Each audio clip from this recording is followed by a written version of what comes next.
So sadly, as you saw from the video clips and pictures I showed, my Butia aerospatha is now swimming with the fishes.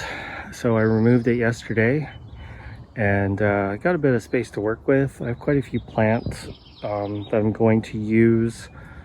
The wind is what killed it this year, and so I have some more Butias. I just don't know if I want to plant one necessarily in this spot.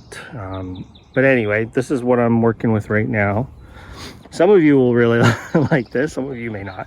So my front yard is hot, sunny. A lot of there's sand in certain spots, and it is just blazing hot and dry here in the summertime. So most of the plants you see are of the Mediterranean variety.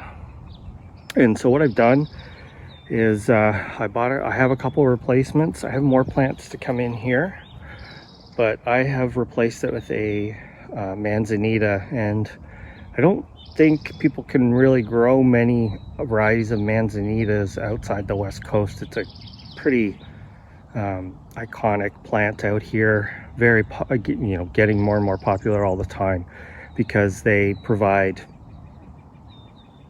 12 seasons of interest. It's evergreen. They get nice exfoliating bark. This time of year they get the little pink flowers. And so what I've done is I've planted this, and I've planted this is Euphorbia cross Pasteurai John Phillips, and this is a hybrid Euphorbia that is Euphorbia stygiana crossed with Euphorbia mellifera, I believe.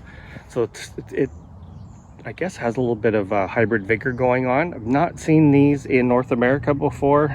This is a UK style plant, but these, spurge or whatever you want to call them, this thing will get about 5 feet tall and around.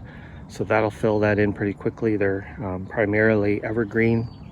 I did have a stygiana in the back, and it got leggy on me, so I cut it back and it just never recovered. So here, this is we're going to try this guy. And with these plants, as the Brits would say, sharp drainage, good drainage required. I filled this area in with like a triple mix, but it ended up being kind of clumpy when this was lawn and I redeveloped this area. So what I've done is, I'll just show you, I'm using soil conditioner, and that just helps to break up the heavy clay, because it is somewhat clay where I planted that, and I'm using gravel, and so I'm mixing it very coarse, probably 25 to 30% of the clay, 25% gravel, and then the soil conditioner on top of that. So I'm digging out in a wide area around. I'm doing this with all of my front beds. I'm probably actually going to start doing this everywhere, just to improve the drainage throughout my entire yard, because right now my backyard is swamp. So anyway, sad day. I still got the mule palm back there though, so don't worry. We got the whole standbys, and there's quite a few palms up here still. So I do have a sable Louisiana. Not exactly a Mediterranean plant, but it may find its way up here. So there you go, guys. Kind of a sad day, but I knew it wasn't gonna make it, and I need I need some privacy. So this thing will get about this manzanita. This is Austin Griffiths, so this one will get to about 9 feet tall, and up to about 7 feet wide. I mean, I can prune it narrower if I want. So anyway, there you go. There's the update. So I've been living with this for a while, and I don't like it. I was gonna bring in a couple of big pots, some of my indoor plants to kind of fill in the space, but I'm not really liking this plant here. That is something I think I'm gonna put there. That is the lion's tail plant, Leonitus leonurus, somewhat of an evergreen, and I'm gonna replace that with an oleander. This one's a red one, and it should fill in nicely about that size once it gets going. A little bit more heat over there.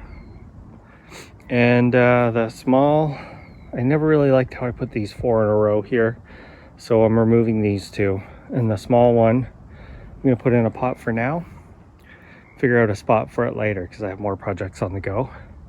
And what's going here is a Yucca Rostrata. I have a fairly decent sized one. It's got a bit of a trunk going on it now, and it's being crowded severely by this strawberry tree. So I was looking at that and I thought, you know, that tree's just gonna keep growing into it and it's never gonna quite work out. When I planted them, they were both small and they were many feet apart, but you know how things go. So I'm gonna plant a Yucca Rostrata in this area. I've measured it all out, so that's where he's going. So I think it's gonna look pretty good. There's the donor plant, Yucca Rostrata. So this strawberry bush is really getting into it. I thought, you know, I could trim this back, but this Rostrata is going to continue to grow up. So I think it's best at this point if I just move it. So that's what I'm going to use over there. This is where the rabbit made a nice little path for itself, chewing off the back. So what I'm going to do is I'm going to actually put that at the back of the bed so you don't even notice it. It'll grow out of this pretty quickly. I might have to remove some of these lower leaves, but this is the donor. If I trimmed it, I'd probably get 8 or 9 inches of trunk on it.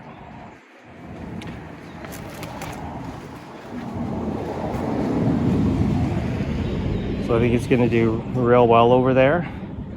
It's just about 3.5 foot wide. I think I measured it at 42 inches around. The big one's 50, just over 50. So this one will get a little bit wider with age. So this is the one I'm going to attempt to transplant. You can transplant these. Obviously I'm going to try and get as big a root ball as I can get. I may get a tarp and drag it onto the tarp, but that's for me to figure out. But I got to move some plants first. That's how you do it. Got it out. Roots weren't deep actually, which is good. Yucca Rostrata moves really well. You can see it was growing in sand, which is good. I had to trim it. That's a rabbit on this side, but the rest I trimmed around so you can see the trunk. And I'm gonna drag it on this tarp over to the hole it's going in. That's about the easiest way to do it. There's the after. Almost like there was no plant there. You can kind of see that spot where the leaves are missing, but that should grow in quickly. And I was happy to report that I got like 99% of the roots. They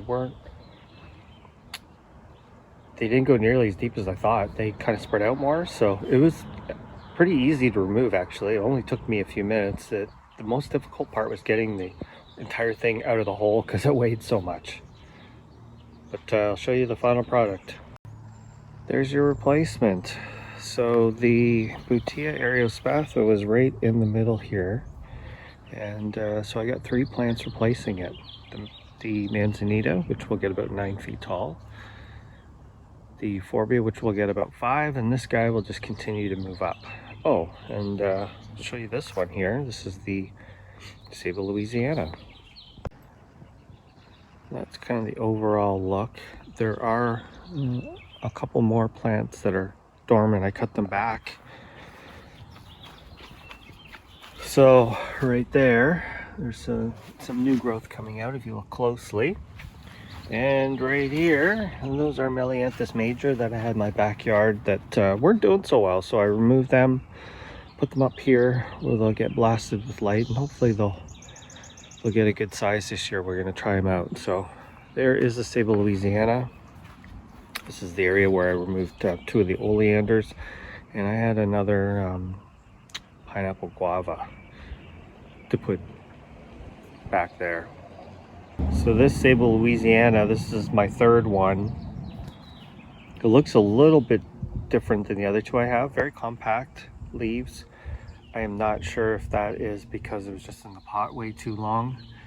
Anyway, this one in time should get, you know, 7 or 8 feet tall. I'm not sure how long that's going to take here, but we're going to try it out and we can compare it with the growth of the 2 in the back. There's the biggest oleander I have, that's a pink one. And then this area I had to redo. I just wasn't feeling it, so There's my red oleander, or one of my red oleanders. So this oleander is a very strong red color, kind of like cranberry, whereas the other one I have is a little bit more pink. So took a bit of a beating in winter, you know, not quite as nice green color. You see the spottings on the leaves, and I did trim back some dead growth. It didn't show the damage right away. It showed up as things started to warm up, but got lots of shoots coming out of there, so that should fill up that corner nicely.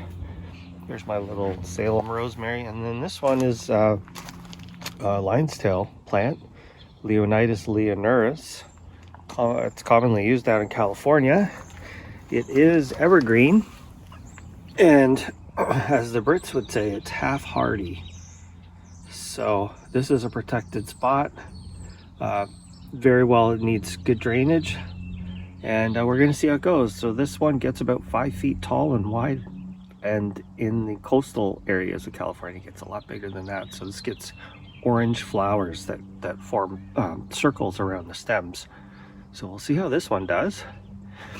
And then after I removed everything, if you take a peek back there, that's another oleander. They get them self-seeding throughout my garden. I'm not going to complain about that. So there's the needle palm. I know it's pretty sparse, but give it a couple months and it'll be looking a lot better, and by fall it should be pretty decent. So just give you the scan.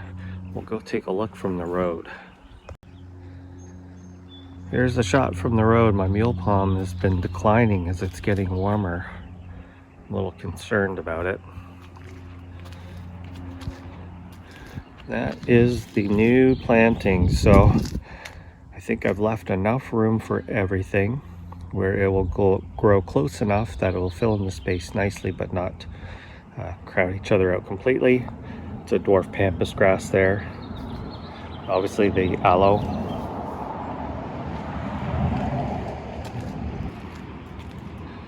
It's always nice when you can bring in a pretty big plant, and that's a pretty high dollar plant as well. I could have easily replaced that Butia for a fraction of what this thing cost, but I already had it, so that was pretty cool. Thanks for watching.